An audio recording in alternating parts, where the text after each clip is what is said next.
त्रिपुरा को एक व्यावसायिक गंतव्य के रूप में बढ़ावा देने के लिए राज्य ने त्रिपुरा कृषि समृद्धि नामक एक कार्यक्रम का सफलतापूर्वक आयोजन किया।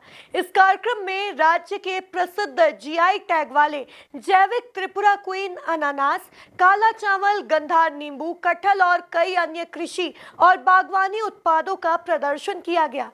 देखिए ये खास रिपोर्ट। इस कार्यक्रम को त्रिपुरा के कृषि विभागों द्वारा समर्थित किया गया था। इसे उत्तर पूर्वी क्षेत्रीय कृषि विपणन निगम द्वारा निष्पादित किया गया था, जो उत्तर पूर्वी क्षेत्र के विकास मंत्रालय के तहत एक केंद्रीय सार्वजनिक क्षेत्र उद्यम है। इस कार्यक्रम में त्रिपुरा के कृषि मंत्री रतन लाल नाथ, विधायक महेंद्र हाडिया, पूर्व कृषि मंत्री कमल पटेल, कांग्रेस के राष्ट्रीय सचिव और पूर्व विधायक सत्यनारायण पटेल मुख्य अतिथि के रूप में उपस्थित थे। इसे आया हूं और मुझे रवि खोकर जी ने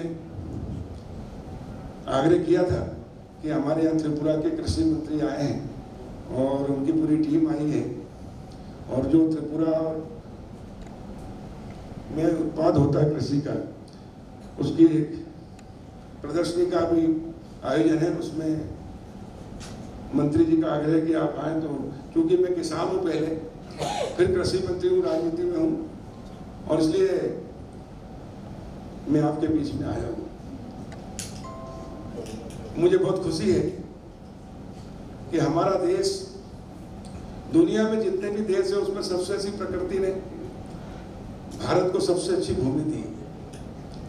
यहाँ भूमि अच्छी है, वन अच्छे हैं, नदियां हैं, हर पर्यावरण है,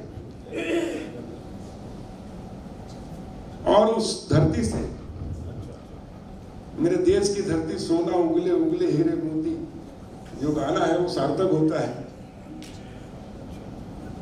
कि अगर इस देश को दुनिया में नंबर 1 ले जाना है तो कृषि के आधार पर हम ले जा सकते हैं।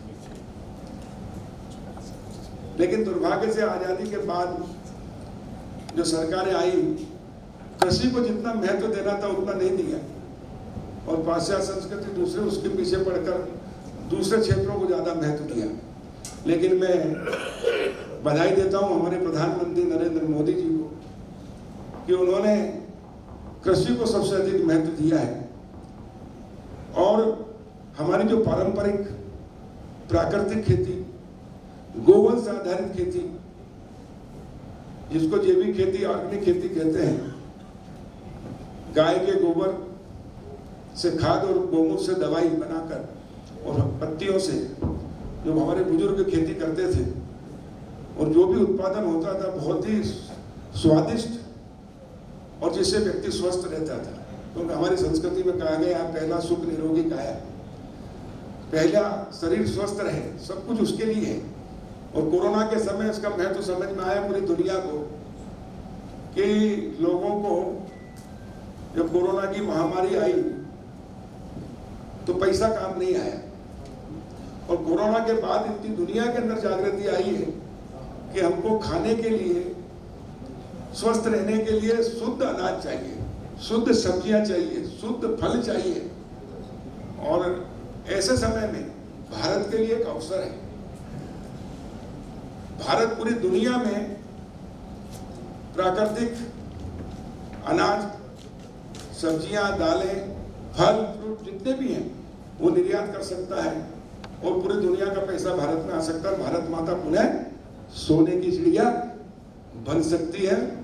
और जो हमारे प्रधानमंत्री जी का संकल्प है विकसित भारत का, शक्तिशाली भारत का, समृद्धशाली भारत का, भारत माता को उस गुरु के स्थान में पहुंचाने का, उसमें हमारा कृषि क्षेत्र, किसान, मजदूर और व्यापारी से उद्योगपति सब मिलकर हम ऐसा जो उत्पादन करता किसान, उसको अच्छा बीज, अच्छा खाद, दवाइयाँ, प्राकृतिक खेती की ओर आगे बढ़कर करेंगे, तो जो उत्पाद होगा वो अच्छी क्वालिटी का होगा, अच्छी गुणवत्ता का होगा, और वो पूरी दुनिया में निर्यात हो सकता है। तो हम पूरी दुनिया को स्वस्थ रखने में भी कामयाब हो सकते हैं, और पैसा भी हमारे देश में आ सकता है। भारत माता सोने की चिड़िया बन सकती है, जो हाथ को काम और शक्तिशाली बन सकते हैं। इसके लिए मैं त्रिपुरा सरकार को, वहाँ के हमारे मंत्री जी को, पूरी टीम को बहुत बधाई देता हूँ कि त्रिपुरा और पूर्वांचल जो है मैं ज़्यादा कुछ न कहते हुए हमारे मंत्री जी को हमको सुनना है। और जिस प्रकार जैविक खेती को लेकर और आधुनिकीकरण को लेकर बेहतर काम त्रिपुरा में हुआ है, कृषि के रूप में जो सेक्रेटरी साहब ने उल्लेख किया है, मंत्री जी को हमको सुनना है।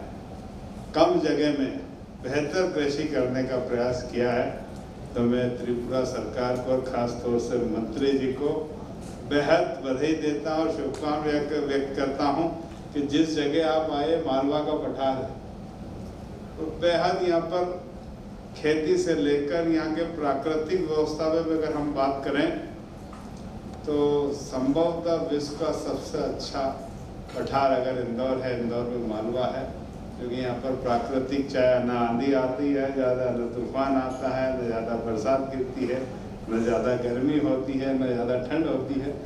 सबसे सुहाना अगर मौसम है तो मालवा का है, और निश्चित उसको आपने यहाँ पर आकर जो नॉर्थ ईस्ट के सारे मंत्रालय और आपने मिलकर आपके स्टेट ने जो शुरुआत की है, एक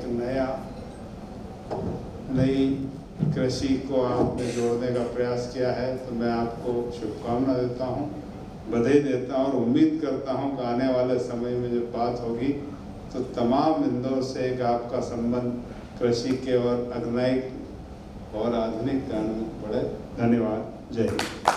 त्रिपुरा कृषि समृद्धि उत्सव में क्षेत्रीय विधायक महेंद्र हाड़िया ने भी खेती के बारे में मध्य प्रदेश की स्थिति का ब्यौरा भी रखा और दिनों दिन गिरते जल स्तर को लेकर चिंता भी जताई। इंदौर नगर में उनका बहुत बहुत स्वागत करता हूँ। देखिए, त्रिपुरा जो स्टेट है वो यहाँ से भिन्न स्टेट है और वहाँ पे कृषि के नए नए प्रयोग उस स्टेट के अंदर होते हैं। और निश्चित रूप से जो हमारा पूर्वी उत्तर के जो राज्य हैं, जिनको हम सेवन सिस्टर के नाम से भी जानते हैं, उनकी जो पहाड़ों पे जिस प्रकार की बसावट है, जिस प्रकार की खेती की तरीके हैं, और प्रचुर मात्रा में वहाँ पानी उपलब्ध है। हमारे यहाँ संकट ये है, हिंदी प्रदेशों के अंदर खास करके मध्य प्रदेश और उसके आसपास के स्टेट के अंदर पानी का स्तर हमेशा नीचे से नीचे होते जा रहा है। इसलिए सरकार, चाहे मध्य प्रदेश की सरकार हो चाहे अन्य कोई सरकार हो, इस अवसर पर समारोह का प्रभावी संचालन रवि खोकर ने किया और कृषि को लेकर राज्य द्वारा किए जा रहे नवाचार प्रयोगों का प्रदर्शन भी किया गया। कार्यक्रम का प्रबंधन आदित्य अग्निहोत्री ने संभाला। कुल मिलाकर देखा जाए तो मध्य प्रदेश के इंदौर का यह आयोजन उन्नतशील कृषि उत्पादन में नई इबारतों की रचना में मील का पत्थर बनेगा, यह तय है। Bureau report, MP news, Indore.